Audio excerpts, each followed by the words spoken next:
আলহামদুলিল্লাহ, বীজ ডিমের জন্য আরও কিছু কোয়েল পাখি বাসায় নিয়ে আসলাম এবং ডিম থেকে বাচ্চা ফোটানোর জন্য ইনকিউবেটরের অর্ডার করে আসলাম। এরই সাথে আমার খামারে কিছু কাজ ছিল, সেই কাজগুলো করে ফেলছি। এসব কিছুর মধ্যে গুরুত্বপূর্ণ কিছু বিষয় নিয়ে আলোচনা করা হয়েছে এই ভিডিওতে। আশা করি সম্পূর্ণ ভিডিও জুড়ে আমার সঙ্গেই থাকবেন। আসসালামু আলাইকুম, বিসমিল্লাহ এগ্রো 2.0 ইউটিউব চ্যানেলে আপনাদের স্বাগতম। আর আজকের আমার কাজ হচ্ছে কিছু বীজ ডিমের জন্য পাখি সংগ্রহ করা এবং হচ্ছে ইনকিউবেটরের অর্ডার করা। আমি এবং আমার ভাতিজা দুইজন মিলে পাখি নিয়ে আসছিলাম। তো তার অল্প পাখি ছিল, আমার হচ্ছে বেশি পাখি ছিল। দুজন মিলে চিন্তা করলাম আমাদের এখন একটি ইনকিউবেটর নেওয়ার দরকার। তাই হচ্ছে তার যে পাখিগুলো ছিল সেই পাখিগুলো আমি নিয়ে আসলাম, কারণ হচ্ছে এখান থেকে আমরা দুজনেই বীজ ডিম করতে পারবো। যেই কথা সেই কাজ, আমি তার পাখিগুলো নিয়ে আসলাম এবং সে হচ্ছে কিছু মুরগি পালন করতেছিল।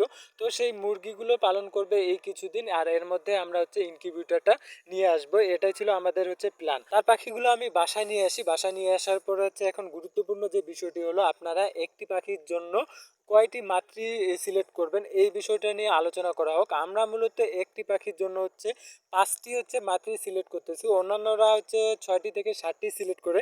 আমরা ভাবলাম হচ্ছে আমরা যেহেতু নতুন নতুন অবস্থায় কোনো রকম ভুল করা যাবে না, যেহেতু বীজ ডিম যদি ভালোভাবে ফুটে, সেই কারণে হচ্ছে একটি মাত্রা পাখির জন্য 5টি মাতৃ পাখি আমরা সিলেক্ট করি। তো এই বিষয়টা কীরকম হয়েছে, আসলে আদৌ এই বিষয়টা ভালো হচ্ছে কিনা আপনারা অবশ্যই যারা জানেন তারা কমেন্ট করে জানাবেন। আমরা সুন্দরভাবে পাখিগুলোকে খাঁচায় রাখতেছি। আপনাদের উদ্দেশ্যে একটি কথা বলি, আপনারা যদি ডিমের পাখি ক্রয় করেন অবশ্যই জানাশোনা মানুষের কাছ থেকে ক্রয় করবেন, কারণ হচ্ছে এটি খুবই গুরুত্বপূর্ণ পাখির বয়সটা কতটুকু, সেই ক্ষেত্রে কিন্তু আপনাদের পাখিটা কিনতে হবে। আপনারা যদি অচেনা লোকের কাছে কিনেন তাহলে কিন্তু প্রতারিত হতে পারে। হলো পাখিগুলো নিয়ে আসার পর অবশ্যই লাইসোবিটের পানি খাওয়াবেন এবং হচ্ছে ক্যালসিয়ামের যে কোর্সটা আছে সেই কোর্সটা করিয়ে ফেলবেন, কারণ হচ্ছে এইগুলো নিয়ে আসার ফলে দেখা যাবে যে ডিমের প্রোডাকশনটা কমে যাবে।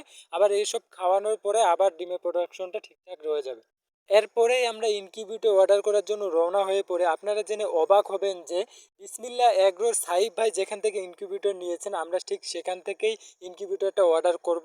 আর ইনকিউবেটর সেটা হচ্ছে আমাদের দিনাজপুরে অবস্থিত। আমাদের ক্ষেত্রে এখান থেকে খুব সহজেই সেখান থেকে আমরা নিতে পারবো।